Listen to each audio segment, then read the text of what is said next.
Well, Rob, welcome to the Smoke Trail. I think it's my pleasure, Smoke, to be on the Smoke Trail. Well, it's funny. We talked about this a while ago, and the only way I could get you to do this is to meet you in Nepal Right. and come here to the monastery, where you got your spiritual start in some ways. Yeah, many years ago now. Yeah. Yeah. So we're at the Kopan we are at the Kopan Monastery. in Kathmandu, Right. and what a beautiful, beautiful setting. And I know it's changed a bit, but when you were here as a young buck who, you had an exit, Yeah, I did.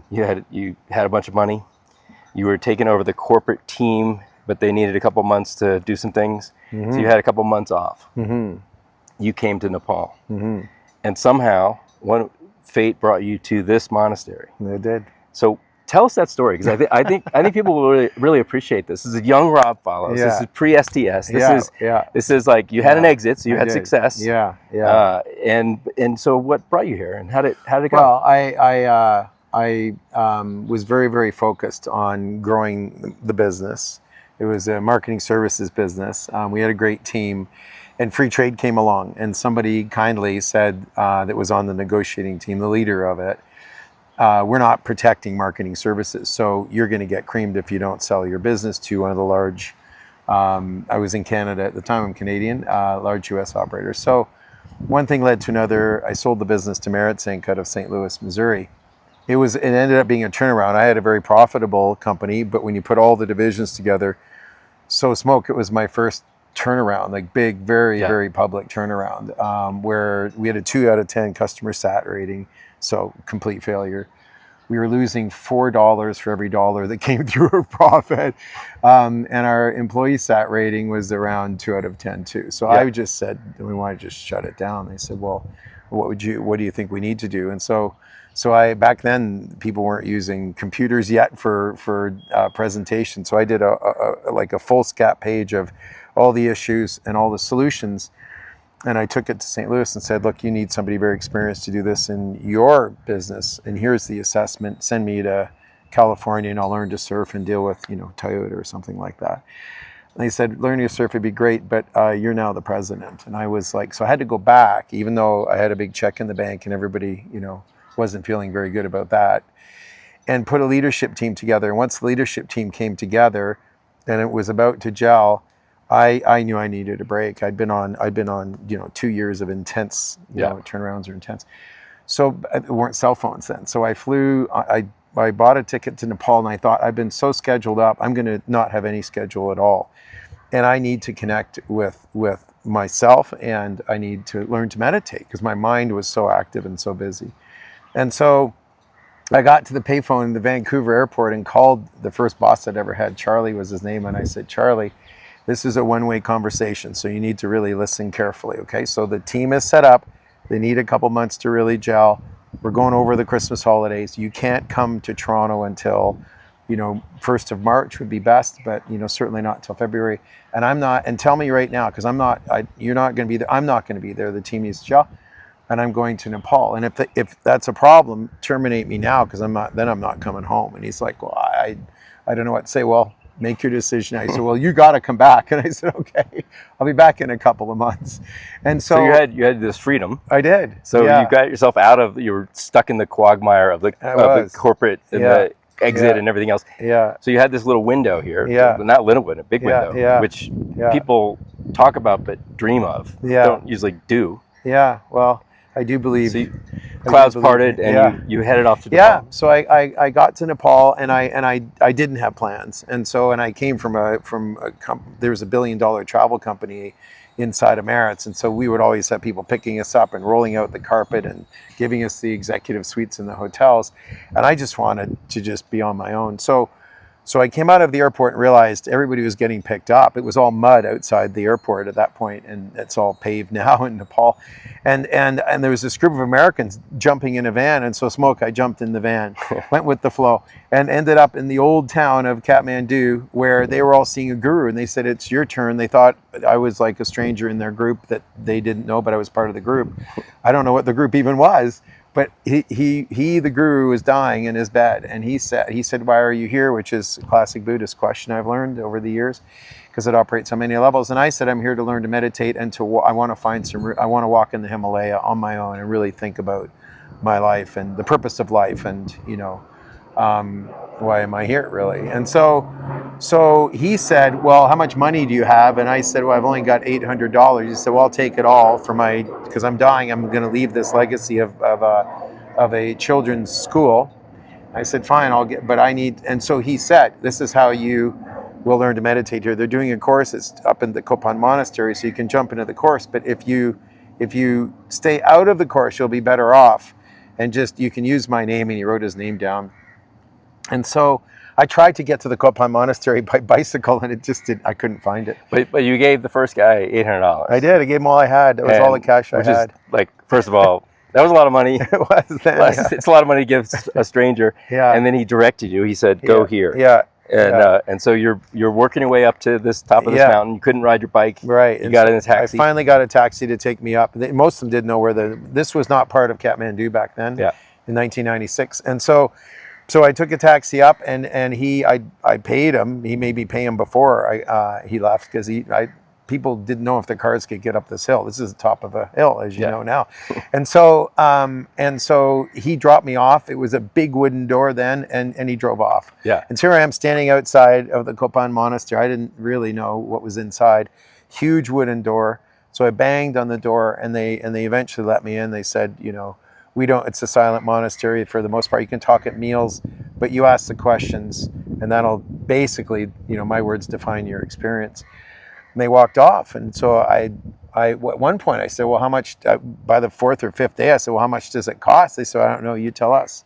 What is it worth? And so this went on for a long time. And so I learned how, in the dining hall, you can have really, really high-level conversations with the Buddhist monks, but you have to be referred up, and they sit in order of seniority. And so, being ambitious young guy, smoke guy, decided I wanted to get to the senior monks. Oh, that's not like you at all, right? I know. So but you have to get referred. So I got referred before I even got into it's a vegetable soup. They serve every night different veggies in their soup. And I got referred all the way up to the senior table. When I got there, they just started laughing like the Buddhist Tibetan monks do. They laugh heartily. And the one that spoke English was Lama Lundrup. And so he said, why are you here? And I'm like, I want to learn to meditate. He said, great, do you have a whole lifetime? And I said, yeah, but how about in a month and a half? And they laughed and laughed and laughed, and then said, okay, well, if you're willing to do it from 4 a.m. till 10 o'clock at night, then maybe we can teach you something. And so here's your teacher. He gave me a teacher. He gave me a private room, which I realized was just above the gong. They would ring at 4:30 in the morning. So you're definitely up. I was definitely up, yeah. And he became my teacher, and he was very generous. And as we stand here now, his stupa is right behind us. Beautiful. And it's an honoring him as a learned Tibetan monk that contributed greatly to the monastery and to all the teachings. As So I get electric shocks down through my spine and my head all the way back when Spirit is speaking, and I'm getting it right now as you're talking. So he's with us. I'm getting goosebumps too. Yeah. So Lama So Lundrup shows up for me a lot. So he passed in something like 2018. You showed up. I did. That's another coincidence of which there are none. On the 31st day. You're right. And they're like, wait a minute. Yeah. So I was always wanted to go to Bhutan, and although I was in a serious relationship, Jenny was quite flexible, and I said, look, I need to spend a month in Bhutan. It's something I need to do. And so I left the family, and I was flying to Bhutan, and the flights didn't connect, and so I was stuck in Kathmandu. And they said, "Well, come back tomorrow. We'll see if the flight will leave for Bhutan then." So I'm standing at the airport thinking, "Well, what will I do for 24 hours? I'm going to Kopan, and I'll see Lama Lundrup." So this time the paving went further up the hill, and I got in a taxi, and there were old monks coming up the hill in their red robes, their maroon robes you see here, the Tibetan robes, and they were really old smoke. And so I loaded as many as I could in the taxi, to the objection of the taxi driver. I paid him more money to help them get up the hill. They said, "Why are you here?" And I said, "Well, I'm here to see Lama Lundrup." And they went markedly, like, they were in shock, and they're like, "You're here to see Lama Lundrup. It's the 31st day from his death. He said his reincarnation is going to show up here." And I was like, I'm not his reincarnation. I'm Rob from Canada. And they're like, no, you don't understand. You are. Well, have we read the bylaws in reincarnation rule book? Because are you allowed to overlap? I don't know. I don't understand how that works, but it's pretty wild. Yeah. So, and then he appears in my meditations a lot, Yeah. and is very supportive. yeah, so this is a really important place for you. Yeah, it's wonderful to be here, and so I'm Yeah. so glad that we end up here in Nepal together, Yeah. and you could come and see my lama's stupa and feel the Well, energy. I feel the energy, and we've been having some meditations around the grounds and up the hill and inside, and it's really magical. And the monks have been delightful.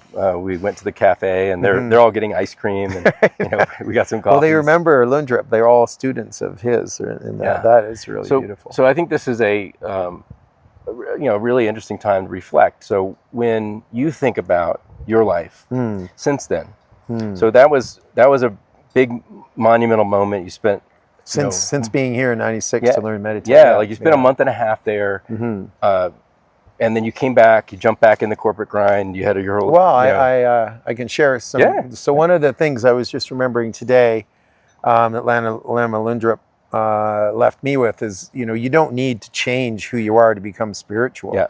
So Rob, you have a foot in the spiritual world. You're here. You're practicing, and you're talking about philanthropy and wanting to make the world a better place, and that's a spiritual practice. And so if you're with the right intention, right? So you can be, and he was naming a couple of Hollywood actors that have been here, can be like these Hollywood actors that have a foot in the spiritual / philanthropic, impact, make your world, make our world a better place, and in business.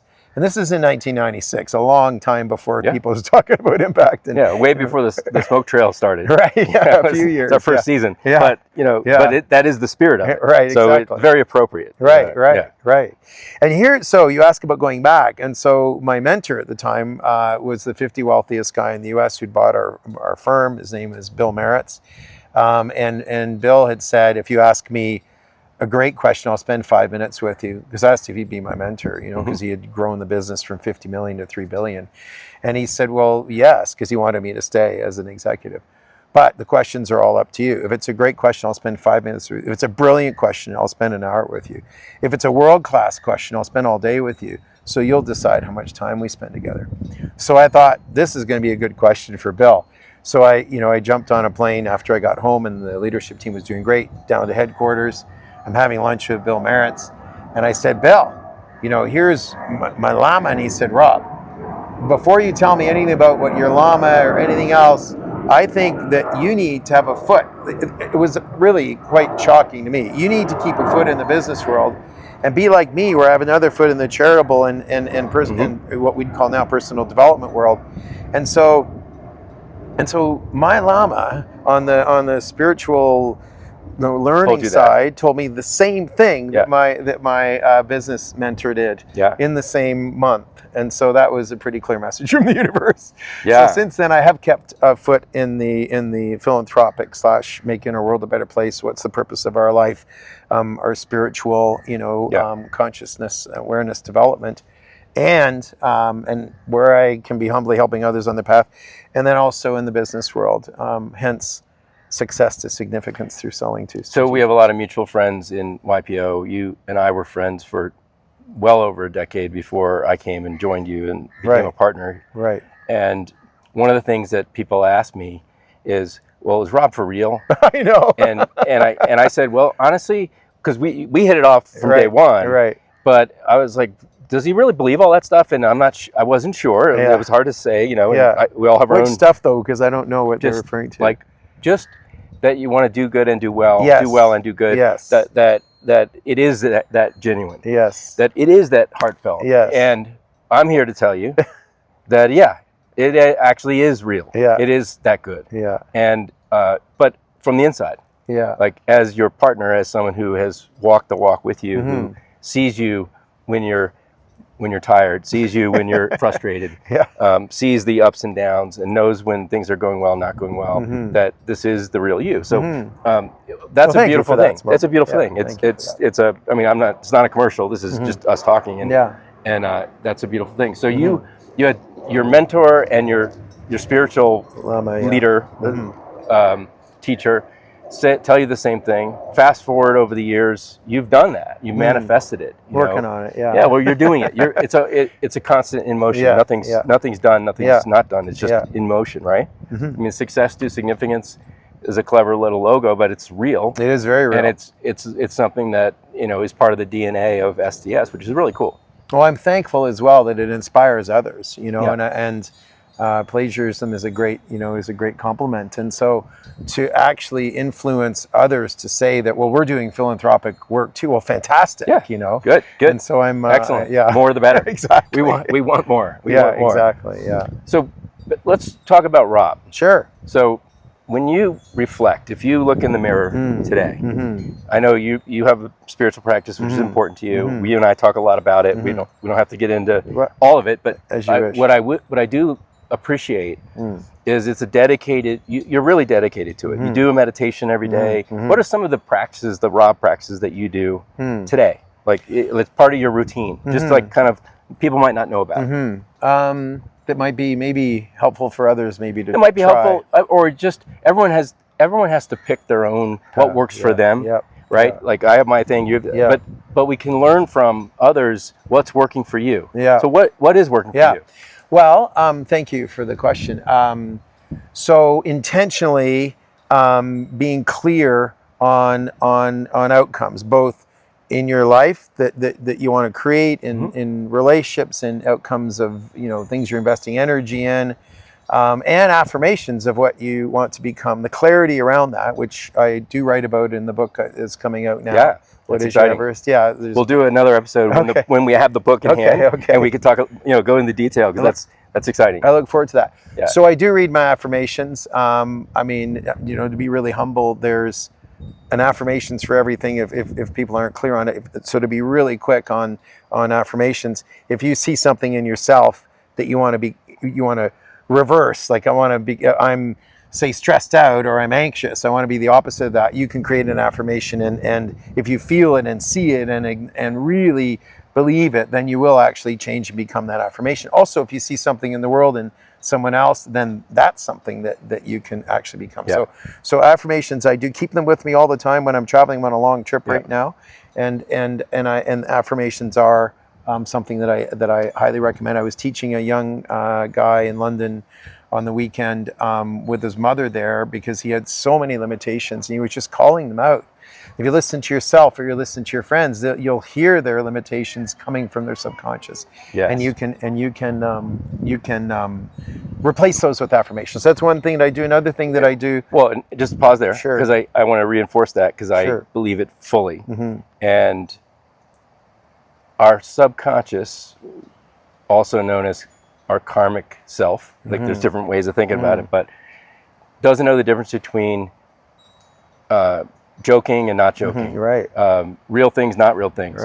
So what, just in my words, what you do with those affirmations is you're telling your subconscious, and the more you feel it, the more you really feel the emotion. You're communicating to your subconscious, to your karmic body, these are real, this is what you want, this is who you are. And when you give negative self-talk, or watch a crappy entertainment, play a violent video game, any number of things they're all speaking to your subconscious, and your subconscious is sucking it in, it's bringing it in.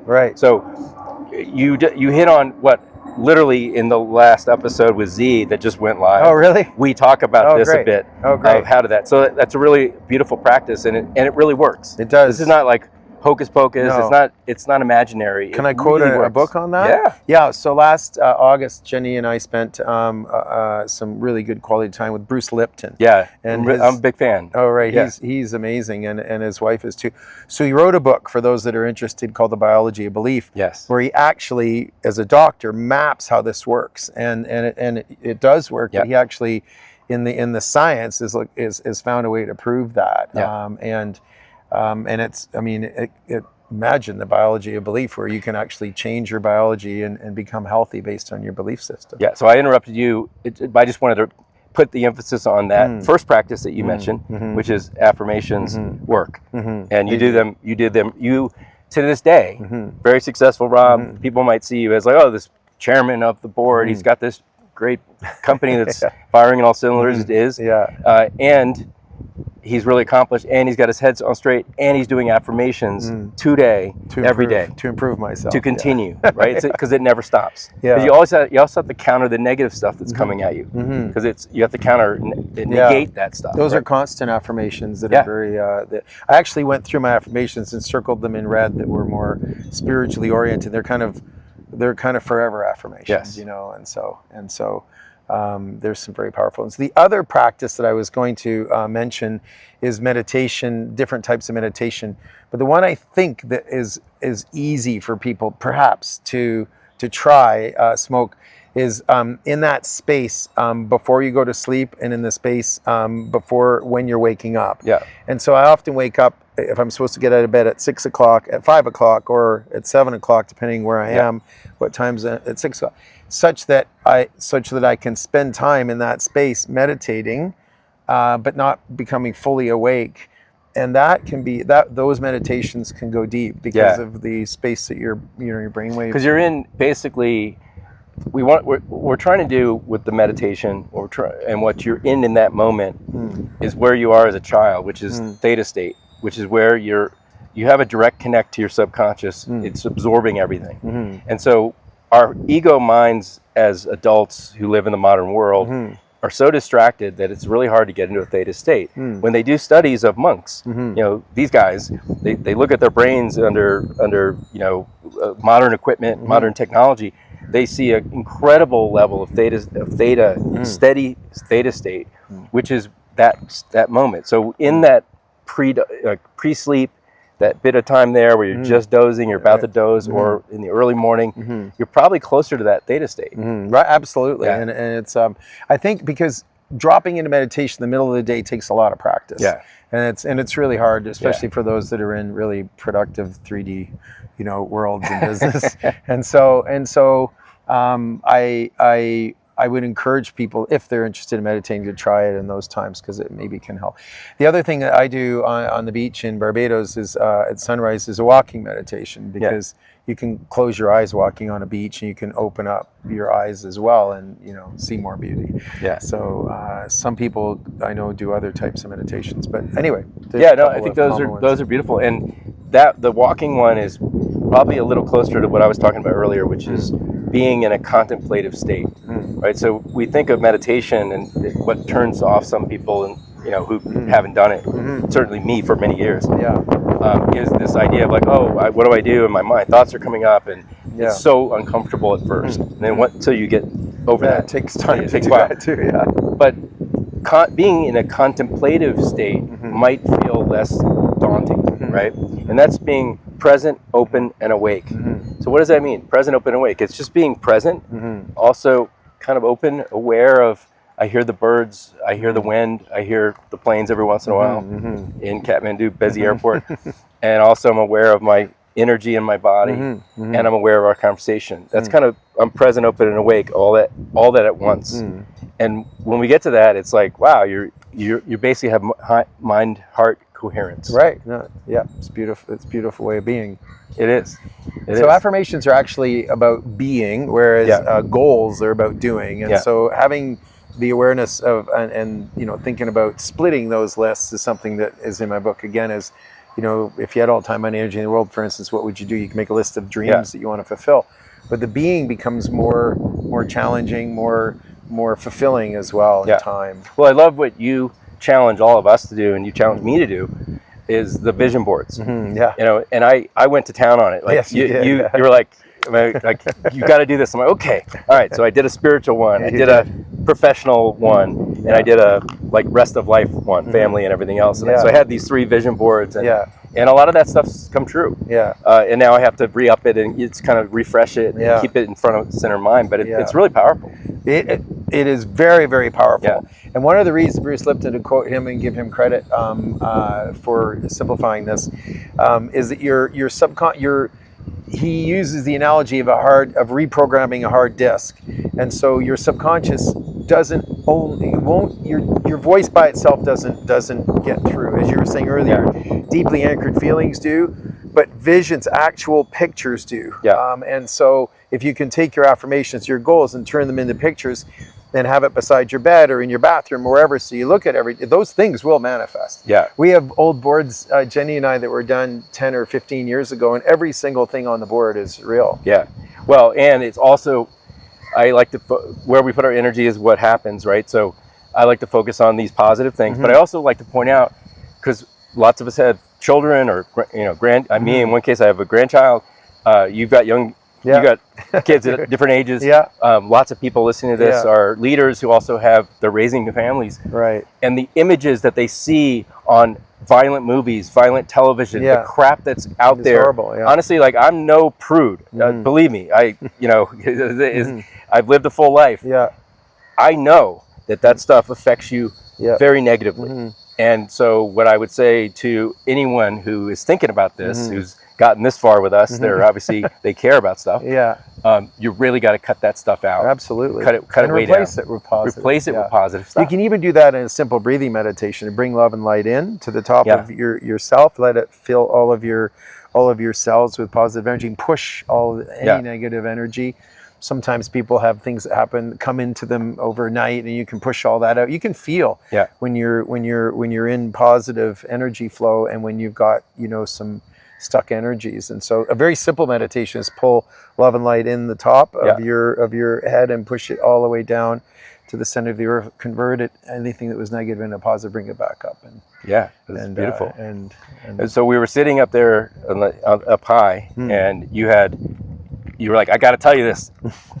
Our mutual friend who's passed, unfortunately, David Spencer, said, you got to say, hey, I'm here, Smoke. So we don't have to talk about it, but I have to bring it up because he was a special guy. And David is a special guy. I came into Nepal with him. We did a project here because of him. And which we're celebrating now. Yeah, we're celebrating. So anyway, he was a very important part of that chapter. And he touched a lot of people, and he lost his fight with cancer last year, but he is certainly alive and well, and he's just said hello. So he did say hello in the trees at the top of the hill there. He did. So we do stuff like that too. We spend a lot of time doing business, selling companies, helping people maximize their exits, and we're connected with you just have to be aware, and as you are open and aware, you can't judge. Things happen, but with clear positive intention, lots of beautiful things happen. Intentionality is really where it's at, right? I mean, anything we do, and you could do the simplest thing, whether it's we came up here just to visit. You asked me I wrote down my intentions, which was understand, communicate, connect, and I just wrote love. Just what do I want to do here? I just wanted to experience it, meet some monks. We talked to a few monks. We did talk. Rob's exchanging business cards with monks. They have iPhones now. And we're on WhatsApp. Remember the one guy said he's on WhatsApp. So I do have a message for those that are listening. And in one of my very deep meditations, I ended up in oneness, and I was very, very thankful for that. But the message that I was to bring back for everybody is God loves you, and God is smiling. There's no negatives there. That's beautiful. Accepting that totally and openly without any. I'm not a religious guy. It's just openness. Look, we are spiritual beings who have amnesia, and our mission on this realm is to remember, and that's remembering, because we are all part of divinity, and so. You don't have to be religious to get there. In fact, sometimes the religion gets in the way. Absolutely, It's. I was saying on the way over, and I think this is worth just mentioning.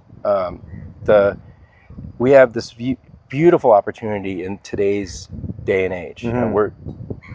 This audience is wide ranging, but I think skews toward the YPO set, the leaders, the business people who are maybe they're spiritual curious. Maybe they're on a journey and they just want to explore together.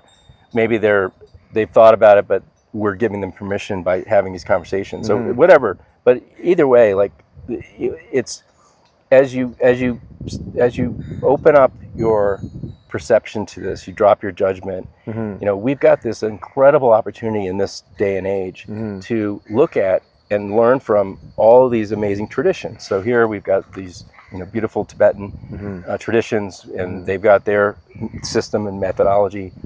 I was just in Thailand yesterday, and they're also very Buddhist oriented, but they come from the branch that came through Sri Lanka from India. It's Orange probably, robes, right? The orange robes. yeah, and it's probably the most, possibly the most pure, most closest to what the original Buddha was teaching. It's a very ancient strain with a lot of less changes. I've spent a lot of time on the Indian, the Bhagavad Gita, the Upanishads, and you know a lot of that practice that is really beautiful. And then you've got the Christian mystics who are doing the same thing in their way, Right. in a different way. And more. There's more traditions as well, right? Sure, there's a lot more. Yeah. There's a lot more. But my point is that we have it at our fingertips because of today's day, because of technology, because of travel, that we can actually look at, appreciate, learn from all these traditions and kind of glean the best of each. Now, that's not for everyone. Like some people, it's like pick a system and stay in that system. It works for them because there's a lot of rules and guardrails that help them. For other people like myself, I think, you know, it's the greatest time ever to be on this path because we have access to what everybody did, right, wrong, or whatever, what worked. Right. We can incorporate it into our practices. So I think it's fun. I'm having a good time with it. I'm glad you're having a good time. Yeah. Lots of love to you, Smoke. All right. Well, thanks for being a part of this, Rob. We will continue these conversations. I look forward to manifesting lots of fabulous wealth in all its forms. Yep. Not financial, but spiritual and emotional and experiential, and helping make the world a better place together, Smoke. Yes. Bless you. Thanks.